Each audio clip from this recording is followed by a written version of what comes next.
کہ حدیث مبارکہ میں ہے پہلی رمضان سے لے کر آخری رمضان تک جتنے جہنمی ٹوٹل جہنم سے بری ہوتے ہیں، رمضان کی آخری رات میں ایک رات میں اللہ اتنے جہنمی اور بری فرما دیتے ہیں۔ اللہ اکبر کبیرہ۔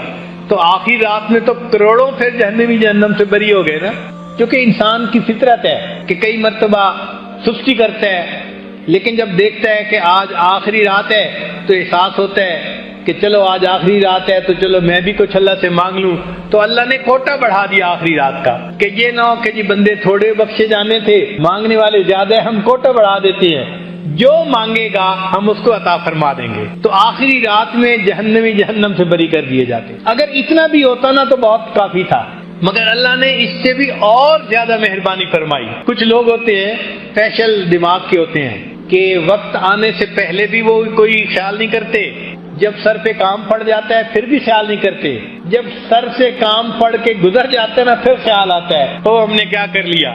چنانچہ بہت سارے لوگ ایسے بھی ہوں گے کہ رمضان مبارک میں تو خیال نہ کیا، جب چاند نظر آ گیا اور جی کل عید ہے، اب احساس ہوا کہ ہم نے تو نہ روزے رکھے، نہ تراویح پڑھی، نہ دعائیں مانگی، رمضان کا مہینہ تو چلا گیا۔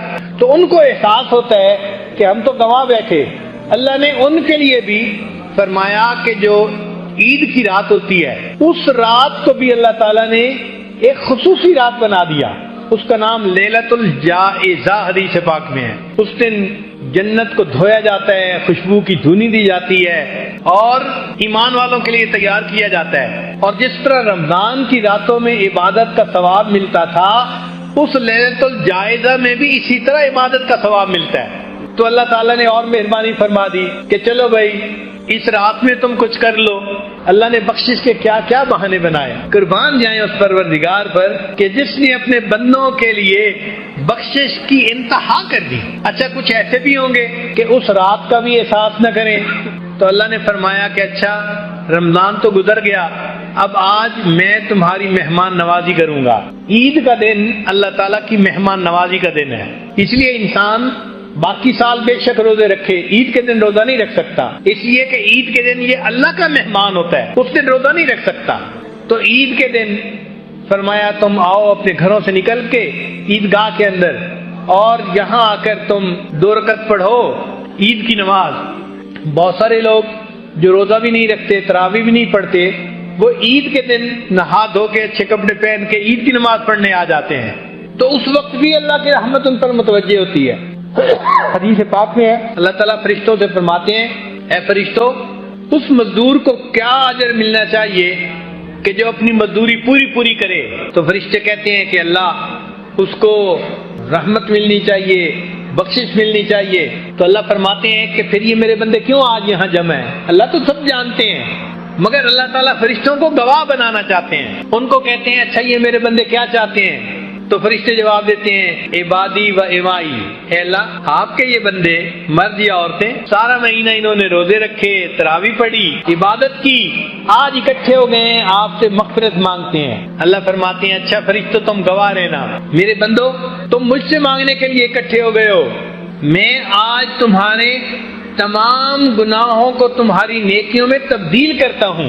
اللہ تعالیٰ عید کے دن عید کی نماز کے بعد بندوں کے تمام گناہوں کو نیکیوں میں تبدیل فرما دیتے ہیں، اور فرمایا حدیث پاک میں قوموا مغفورا لکم، کھڑے ہو جاؤ بخشے بخشائے، ہم نے تمہارے تمام گناہوں کو نیکیوں میں تبدیل فرما دیا۔ اللہ اکبر کبیرہ، سبحان اللہ۔ اللہ کی رحمت پہ قربان جائیں کہ اس نے بندے کے سب گناہوں کو اللہ معاف فرما دیتے ہیں۔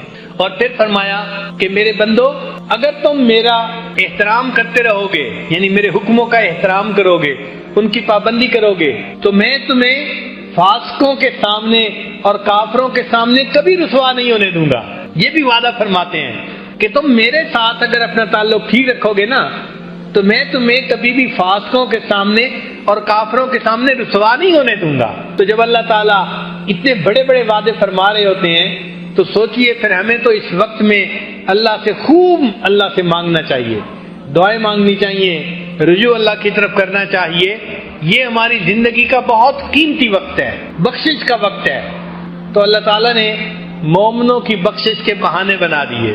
کرنی تھی مغفرت تو بہانے بنا دیے، جنت میں مومنوں کے ٹھکانے بنا دیے۔ اس لیے نبی علیہ السلام نے ارشاد فرمایا کہ روزہ دار بندے کو چاہیے کہ وہ یہ دعا اللہ سے ضرور مانگے، اللہم انی اسألک الجنہ واعوذ بک من النار، اے اللہ مجھے جنت عطا فرما دیجئے اور جہنم سے بری کر دیجئے۔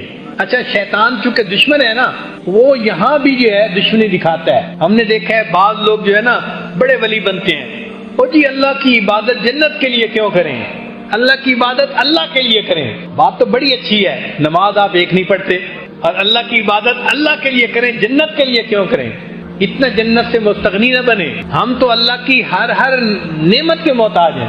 ایک مرتبہ ایک خاتون نے فون پہ بات کی، مجھے کہنے لگی کہ پیر صاحب میں اللہ سے کچھ نہیں مانگتی، بس ایک بات مانگتی ہوں کہ میرا خامد اچھا ہو جائے، اور کچھ نہیں مانگتی، بس ایک بات مانگتی ہوں میرا خامد اچھا ہو جائے۔ میں نے کہا آپ اور کیوں کچھ نہیں مانگتی بھائی؟ اگر اللہ تعالیٰ آپ کو بیمار کر دے پھر کیا ہوگا؟ میں نے کہا اگر اللہ تعالیٰ آپ کے دماغ میں خلل ڈال دے پھر کیا ہوگا؟ آپ کے بچے کو بیمار کر دے پھر کیا ہوگا؟ جب میں نے ذرا اس طرح کی 2-4 باتیں کی، اللہ نے آپ کو عزت کی روزی گھر میں دی ہے بیٹھ کے، اگر اللہ تعالیٰ آپ کے رزق کو ذرا ٹائٹ کر دے اور جو مانگنے والی عورتیں گلیوں میں پھر رہی ہوتی ہیں آپ کا بھی معاملہ ایسا ہو جائے تو پھر نہیں یہ تو نہیں میں چاہتی بھئی۔ اگر نہیں چاہتی تو یہ نعمتیں بھی تو اللہ نے دی ہیں نا، کیوں کہتی ہیں کہ مجھے اور کچھ نہیں چاہیے؟ آپ کو کہنا چاہیے مجھے اللہ سے سب کچھ چاہیے، ہر چیز چاہیے، منگتے جو ٹھہرے، فقیر جو رہے۔ ہم اللہ کے فقیر ہیں۔ یا ایھا الناس انتم الفقراء، اے انسانوں تم فقیر ہو۔ جب اللہ نے ہمیں کہہ دیا تم فقیر ہو تو پھر مانگنے سے کوئی شرم نہیں ہوتی؟ وہ مانگتا ہے، ہر چیز مانگتا ہے، ہمیں اللہ سے ہر چیز مانگنی ہے۔ تو کبھی بھی یہ مت کہنا میں اللہ سے اور کچھ نہیں مانگتا، بس یہ مانگتا ہوں، نہیں، ہم اللہ سے سب کچھ مانگتے ہیں۔ اللہ کو زور مت دکھائیں، اللہ تعالیٰ ایسے بندے کو پھر تگنی کا ناچ نچا دیتے ہیں، پھر اس کو اپنی اوقات یاد آ جاتی ہے۔ تو اللہ سے مانگیں اور ہر چیز مانگیں، ہر نعمت مانگیں اور دل کھول کے مانگیں، تھوڑا نہ مانگیں۔ جب دینے والا اتنا بڑا ہے تو ہم تھوڑا کیوں مانگیں؟ ایک مرتبہ ایک بوڑھا بندہ میرے پاس بیٹھا ہوا تھا تو یکدم اس نے دعا مانگی، اے اللہ مجھے اتنے $1 ارب عطا فرما۔ ایسے بیٹھے بیٹھے اچانک پتہ نہیں اس کو کیا خیال آیا، اس نے دعا مانگی، اے اللہ مجھے اتنے $1 ارب عطا فرما۔ ایک نوجوان بیٹھا ہوا تھا، وہ کہنے لگا اتنے؟ میں نے کہا بھئی آپ سے نہیں مانگے، آپ کیوں پریشان ہو رہے ہیں؟ اللہ سے مانگے ہیں نا تو مانگے، تم کیوں پریشان ہو رہے ہو کہ اتنے ہیں؟ تو جب اللہ سے مانگنے ہیں تو خوب مانگیں، اللہ دیتے ہیں۔ ٹوٹے رشتے وہ جوڑ دیتا ہے، بات رب پہ جو چھوڑ دیتا ہے، اس کے فضل و کرم کا کیا کہنا، لاکھ مانگو کروڑ دیتا ہے۔ انسان جو مانگتا ہے اللہ اس کی امیدوں سے بڑھ کر اس کو عطا فرماتے ہیں۔ تو جب اللہ سے مانگنا ہے تو خوب مانگیں، اللہ کی رحمتوں کو دیکھتے ہوئے، اس کے خزانوں کی وسعتوں کو دیکھتے ہوئے مانگیں، اللہ سے جتنا مانگ سکتے ہیں۔ سچی بات یہ ہے ہماری جھولی چھوٹی ہے، اللہ کے خزانے بہت بڑے ہیں۔ تو بہرحال یہ اشرا مانگنے کا اشرا ہے۔ تو اللہ تعالیٰ عید کے دن عید کی نماز پڑھ کر جو لوگ کھڑے ہوتے ہیں ان کو فرماتے ہیں کہ قوموا مغفورا لکم، کھڑے ہو جاؤ بخشائے، ہم نے تمہارے گناہوں کو تمہاری نیکیوں میں تبدیل فرما دیا۔ تو مومن کے لیے تو یہ زندگی کا بہت قیمتی وقت ہے، لہذا ان مجالس میں بھی آپ بہت شوق ذوق کے ساتھ توجہ کے ساتھ بیٹھیں، اور یہ جو 10 دن کے ایام ہیں ان کے اوقات کو بھی خوب عبادت میں گزاریں، ذکر میں، تلاوت میں، نوافل میں، جتنا عبادت کر سکتے ہیں اتنا کریں، اپنے آپ کو تھکائیں عبادت میں۔ اجازت ہو تو آ کر میں بھی شامل ان میں ہو جاؤں، اجازت ہو تو آ کر میں بھی شامل ان میں ہو جاؤں، سنا ہے کہ تیرے در پر ہجوم عاشقاں ہوگا۔ اللہ آپ کے چاہنے والے آپ کے در پہ اکٹھے ہوں گے، میرا بھی دل چاہتا ہے کہ میں بھی ان میں شامل ہو جاؤں۔ اے اللہ مجھے بھی آپ اپنے چاہنے والوں میں شامل فرما لیجئے اور میرے دل کو بھی اپنی محبت سے بھر دیجئے۔ فما ذلک علی اللہ بعزیز، اللہ کے لیے یہ کام کوئی مشکل نہیں۔ اللہ تعالی ہمارے اس وقت کو نیکی تقوی میں گزارنے کی توفیق عطا فرمائے، اور جو دعائیں ہم مانگیں اللہ ہماری سب دعاؤں کو اپنی رحمت سے قبول فرمائے۔ وآخر دعوانا ان الحمد للہ رب العالمین۔ ہمارے قریبی رشتہ داروں میں سے ایک بزرگ تھے، عالم تھے، وہ کہنے لگے کہ میں جب اپنے حضرت سے بیعت ہوا تو انہوں نے مجھے ایک قرآن پاک روزانہ قرآن تلاوت کا حکم دیا. خود مجھے فرمانے لگے کہ اس وقت مجھے بیعت ہوئے 43 سال کا عرصہ گزر چکا، ان 43 سالوں میں ایک دن میری تلاوت قضا نہیں ہوئی. اگر یہ لوگ ایسے عمالہ میں لے کر اللہ کے حضور پیش ہوں گے کہ 43 سال میں ایک دن بھی قرآن مجید کا ایک پارہ پڑھنا اس میں لاغا نہیں ہوا، تو پھر سوچیں کہ ہم اس دن کیا کریں گے. کرنے والے آج کے دور میں بہت کچھ کر رہے ہیں. ہم نے تو دیکھا حفاظ کو بھی رمضانی حافظ، بس رمضان آیا تو دن رات کر کے کچھ بھاگ دوڑ کر کے کچھ کر لیا، اور اس کے بعد ان میں اور عام نوجوان میں کوئی فرق نہیں. ہمارے قریبی تعلق والے ایک دوست ہیں، ان کی والدہ صاحبہ قرآن مجید کی حافظ ہیں. اللہ تعالی کی شان، ان کو قرآن مجید اس طرح یاد ہے جس طرح کہ عام لوگوں کو سورہ فاتحہ یاد ہوتی ہے. جب چاہیں جس وقت چاہیں جہاں سے پوچھیں ایک لفظ بولیں وہ اسی سے آگے پڑھنا شروع کریں. اللہ تیری شان. حیران ہوتی ہیں وہ کہ حافظ قرآن بھی بھولتے ہیں، حیران ہوتی ہیں. اور واقعی جو محنت کرتے ہیں اللہ رب العزت پھر ان کو نعمت عطا فرماتا. ہمیں ایک دفعہ مری جانے کا اتفاق ہوا رمضان مبارک میں، تو ایک جگہ ہم نے تراویح پڑھی، ایک عجیب بات سنی. وہ کہنے لگے کہ اس مصلے پر جو قراء سناتے ہیں وہ بڑے چنے ہوئے ہوتے ہیں، مگر خاص بات یہ ہے کہ 36 سال میں یہاں تراویح پڑھانے والے کسی حافظ کو ایک مرتبہ بھی لقمہ نہیں لینا پڑا 36 سال میں. اللہ. تو آج کے دور میں اگر ایسے لوگ موجود ہیں تو ہم کیوں قرآن مجید کو اچھی طرح نہیں پڑھتے؟ یہ فقط اہمیت ہے وقت کی. کس نے محنت کر لی اس نے وقت کو کما لیا، ورنہ وقت تو گزر ہی رہا. وقت انتظار نہیں کرتا کسی کی. تو جب یہ جسم ادھار کا مال ہے، ہمیں چاہیے کہ ہم اس سے جتنا زیادہ عبادت کر سکیں، نیکی کر سکیں، مخلوق خدا کی خدمت کر سکیں، دین کام کر سکیں، ہم اس کو خوب اللہ کے دین کے لیے تھکائیں. فارغ رہنا خوشی کی بات نہیں ہے، عدیم الفرصت ہو جانا یہ خوشی کی بات ہے. فرصت ہی نہیں ملتی جی، اتنا دین کے کام میں انسان لگ جائے.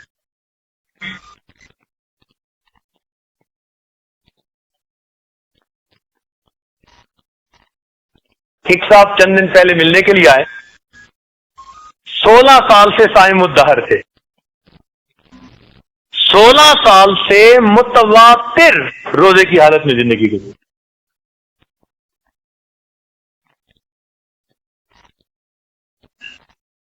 اور ہمارے قاری صاحب جن کو ہمارے بعض دوستوں نے دیکھا ہوگا، اس سال اجازت بھی دی، خلافت بھی دی، چترال کے تھے. الحمدللہ ان کے زندگی کے اس وقت 23 سال گزر چکے، ایک دن روزہ ایک دن افطار، ایک دن روزہ، 23 سال اس ترتیب پر وہ گزار چکے. تو بھئی اگر آج کے دور میں ایسے لوگ زندہ موجود ہیں جو اللہ کے لیے یہ کچھ کرتے ہیں، تو کیا 10 دن ہم اللہ تعالی کی خوب جی بھر کے عبادت نہیں کر سکتے؟ مقصد یہ مثالیں دینے کا اتنا ہی ہے کہ ہم جو نیت لے کے آئے اعتکاف کی، اب یہ 10 دن ہم جی بھر کے اللہ تعالیٰ کی عبادت کریں، خوب اپنے جسم کو تھکائیں. یہ جسم دنیا کے لیے ہزاروں مرتبہ تھکا. ہم نے راتیں دنیا کی خاطر سینکڑوں مرتبہ جاگ کے گزاری. اگر یہ 10 راتیں اللہ کے لیے جاگ کے گزاریں گے اور دن اللہ کی عبادت میں گزاریں گے اور تھکائیں گے تو یہ کون سی بڑی بات ہو جائے. اس لیے دل میں ہمت ہو، جذبہ ہو، شوق ہو کہ ہم نے ان 10 دنوں میں خوب جی بھر کے اللہ تعالیٰ کی عبادت کرنی.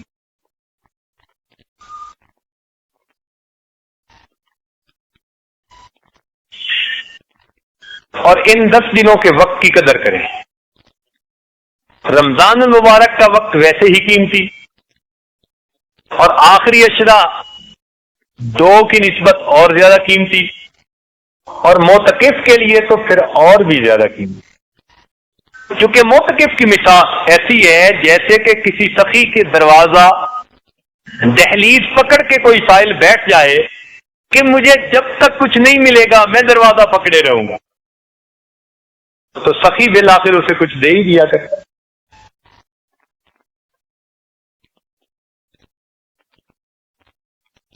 ہمارے مشائخ نے فرمایا الوقت من ذهب وفضہ، وقت جو ہے نا وہ سونے اور چاندی کی ڈلیوں کی مانند ہے.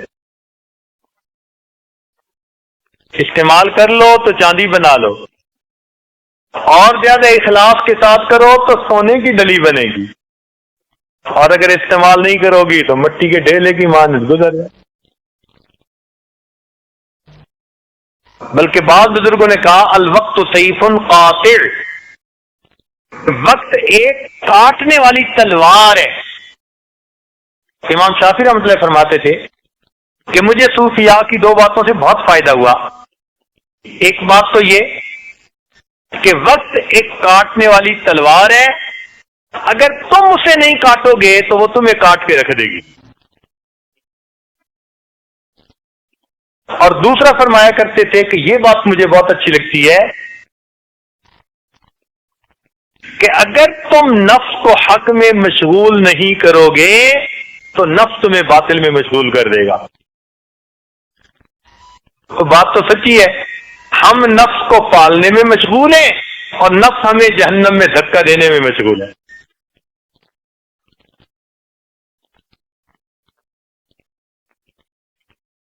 بہرحال جتنا بھی وقت ہے ہمارا وہ طے شدہ ہے. اے شمع تیری عمر طبعی ہے ایک رات، ہنس کے گزار دے یا کہ رو کر گزار.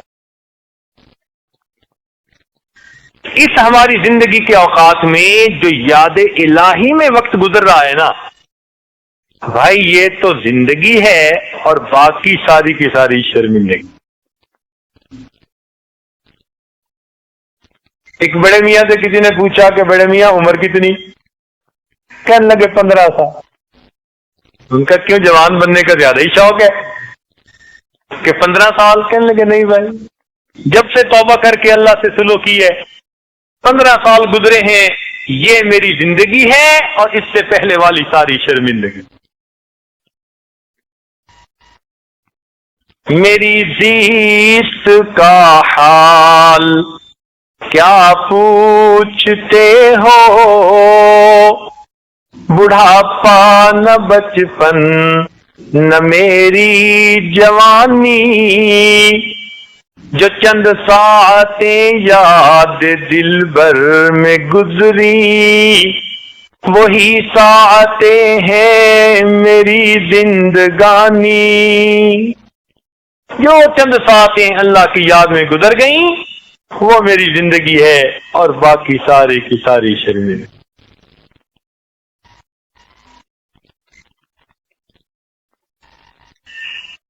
ایک بزرگ گزرے ہیں اویس کرنی رحمت اللہ، قرن ایک قبیلہ تھا، اس کے رہنے والے تھے. یہ نبی علیہ الصلوۃ والسلام کے دور میں تھے، والدہ کی خدمت کرتے تھے. ان سے اجازت لے کے نبی علیہ الصلوۃ والسلام کے دیدار کے لیے حاضر ہوئے، مگر اللہ کے محبوب سفر پر جا چکے تو پیچھے والدہ اکیلی تھی، بیمار تھی، اس لیے ویسے ہی واپس آ گئے. جب نبی علیہ السلام تشریف لائے اور آپ کو پتہ چلا تو معتبر کتابوں میں لکھا ہے کہ نبی علیہ السلام نے اپنا جبہ حضرت عمر رضی اللہ عنہ کو دیا اور کہا کہ تم ان کی تلاش کرنا، فلاں فلاں جگہ نشانیاں بتائیں کہ وہاں تمہیں ملیں گے.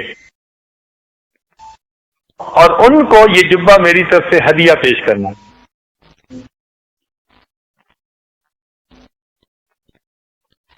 اور ان کو کہنا کہ وہ میری امت کی مغفرت کی دعا کرے۔ چنانچہ کچھ عرصے کے بعد نبی علیہ السلام کا وصال ہو گیا۔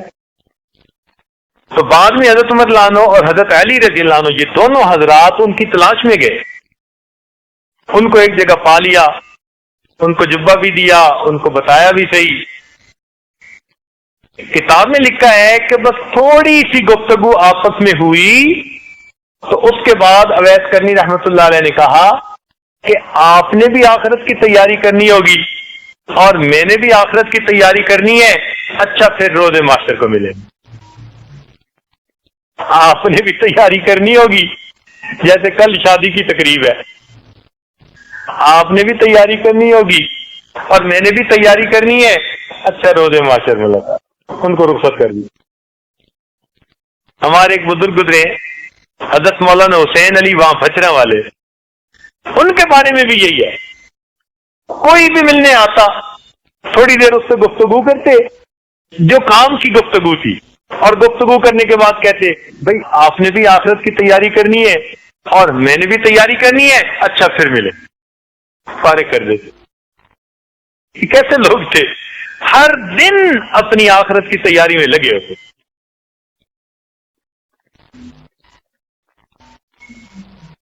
چنانچہ ایک آدمی نے رابعہ بصریہ سے دعا کروانی تھی، کسی پریشانی میں پھنسا ہوا تھا۔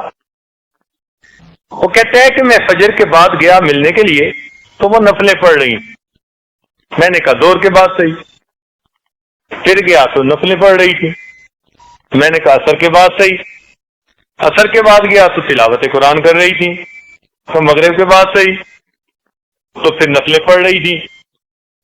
کہنے لگے عشاء کے بعد، میں نے کہا عشاء کے بعد بھی انہوں نے نفل کی نیت باندھی، رکوع ہی نہیں کر رہی تھی، حتیٰ کہ اسی طرح انہوں نے پوری رات گزار دی۔ فجر کا وقت آ گیا تو فجر پڑھی، میں فجر پڑھ کے پھر جلدی گیا، تو کہنے لگے کہ فجر کے اشراق کے نوافل پڑھ کے نا تھوڑی دیر ان کی بیٹھے بیٹھے آنکھ لگ گئی، جب میں وہاں پہنچا تو میرے پاؤں کے آواز سے ان کی آنکھ کھلی، تو وہ ایسے اچانک اٹھ بیٹھی جیسے کوئی بڑا لیٹ ہو جاتے ہیں نا بندہ اور جانا ہوتا ہے کہیں، ایسے اٹھ بیٹھی اور دعا مانگنے لگی، اللہم انی اعوذ بک من عین لا تشبع من النوم، اے اللہ میں ایسی آنکھ سے تیری پناہ مانگتی ہوں جو نیند سے بھرتی نہیں ہے۔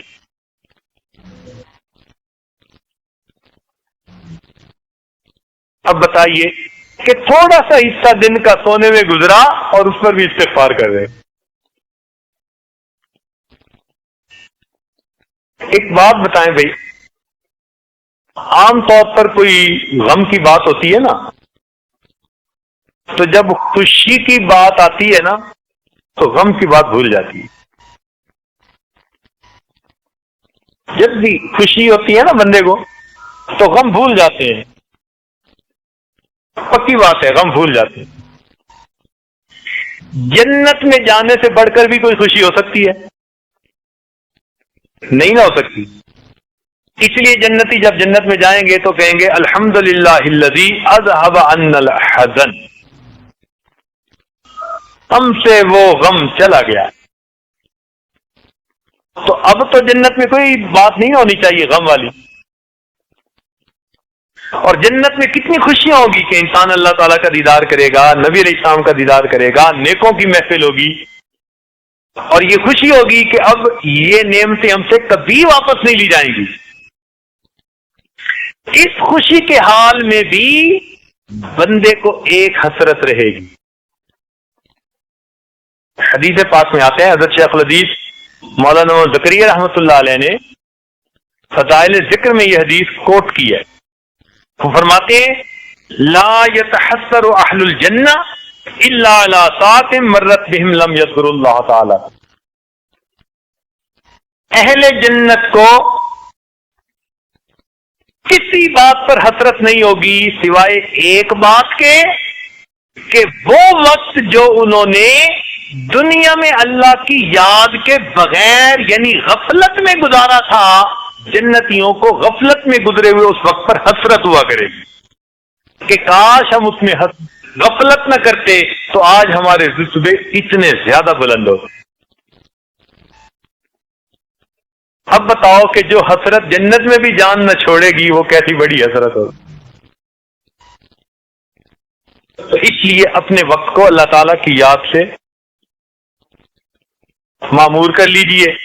نبی علیہ السلام نے ارشاد فرمایا اغتنم خمس قبل خمس، 5 کو 5 سے غنیمت سمجھو۔ زندگی کو غنیمت سمجھو موت سے پہلے، فرصت کو غنیمت سمجھو مشغولی سے پہلے، جوانی کو غنیمت سمجھو بڑھاپے سے پہلے، مال کو غنیمت سمجھو فقر سے پہلے، اور صحت کو غنیمت سمجھو بیماری سے۔ ایک اور حدیث پاک میں نبی علیہ السلام نے فرمایا نعمتان، 2 نعمتیں ایسی ہیں کہ جن میں اکثر لوگ کوتاہی کر جاتے ہیں، الصحہ والفراغ، صحت اور فرصت، دونوں نعمتیں ہوتی ہیں، ان کی جو قدر کرنی چاہیے تو وہ قدر نہیں کرتے۔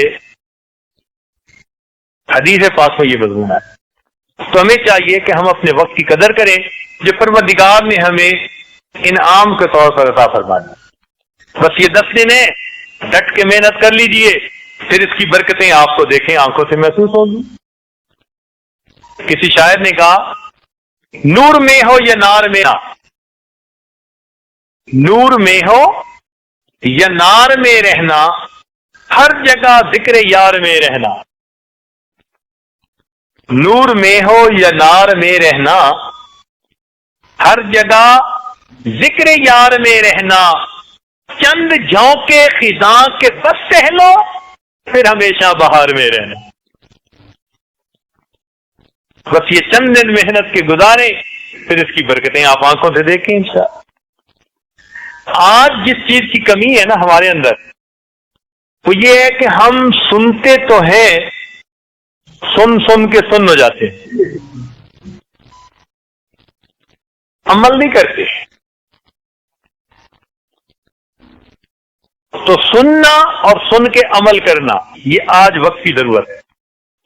اور عجیب بات ہے کہ نبی علیہ الصلوۃ والسلام اس بات پر صحابہ کرام سے بیعت لیا کرتے تھے، اسمعوا واطیعوا، کہ تم جو سنو گے اس پر عمل کرو گے، اس پر میرے ہاتھوں پر بیعت کرو۔